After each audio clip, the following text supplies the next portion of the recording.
Good morning, everyone. I'm Gina Silva, live at Huntington Meats on 3rd and Fairfax. And just take a look at this table.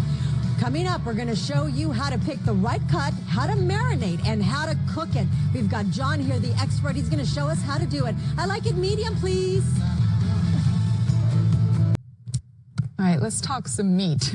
From choosing the best cuts to getting that marinade just right, the meat is the star of the show this Memorial Day weekend. Gina Silva is live at Huntington Meats in the original farmers market on Fairfax. Gina, what a place to be this morning. Good morning to you. Yes, it is. They've been here since 1986, I believe, and it's an original. It's on the original farmers market. Of course, this place is old, like butcher style old, right? We don't have that many anymore. I know. This is Jim Tascone. Hi. The butcher shops are kind of depleting as we get in the newer generation. All right. So we're looking at different cuts. How do we pick the perfect one? Well, what you're going to look for is the marbling and the redness of the meat.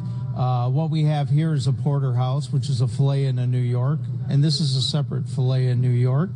I mean, a New York and a filet. Okay. The tomahawk, as you can see. Look at the size of this thing. It's pretty amazing. We did the roast as well. The ribeye, bone-in and boneless. And like I said, the redness of the meat you're looking for, but you also need that marbling. So if you're not, this is all USDA prime. If you're not in an area that you can get prime, you look for the choice that has the most marbling. Of course. And the marinating. That part is very important. You have to marinate for how long? Well, we like to do it for like a day. For like a day. That's the best way. All right.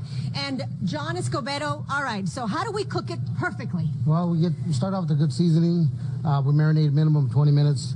We go after a high heat with the sear. From there, we're going to lower the flame down, lower the lid down, and get a nice even cook in there. They for look about delicious. 25 minutes or so. 25 minutes. All right. So high flame. High flame.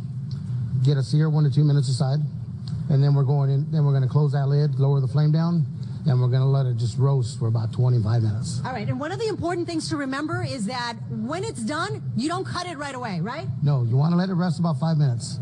5 minutes. You got to let it rest. All right. Coming up after, we're going to talk about the chicken. How do you cook perfect chicken? That's coming up. I'll send it back to you guys in the studio. This is my favorite segment. Sounds good. Sounds good, Gina. Bring some back. Yeah. All right.